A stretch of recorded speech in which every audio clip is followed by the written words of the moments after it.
दी admit card एपर्यंत R I अमीन ARI ICDS supervisor statistical फिर एपर्यंत डाउनलोड करना आपन जब पासवर्ड भूली जाइए यूजर नेम भूली जाइए केमी डाउनलोड कर देखेबी देखो यहाँ केमी टच करेंगे क्लिक करेंगे ए देखो आपंकर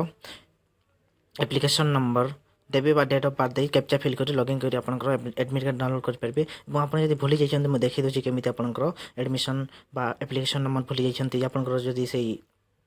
एप्लिकेशन कौन भी फॉर्मेट ना यूजर नेम ना ताहले केमी करेंगे मुझे देखी दूसरी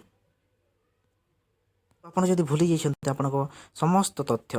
अकाउंट एप्लिकेशन नंबर पासवर्ड ताहले आप आपंकर लॉगिन यूजिंग OTP उपर क्लिक करके मुझे देखा दूसरी देखो ये आपंकर मोबाइल नंबर बा ईमेल आईडी टी देवे मोबाइल नंबर तापर पासवर्ड टी देवे पासवर्ड देलापर कैप्चा टी फिल करेंगे कैप्चा टी फिल कलापर आपंकर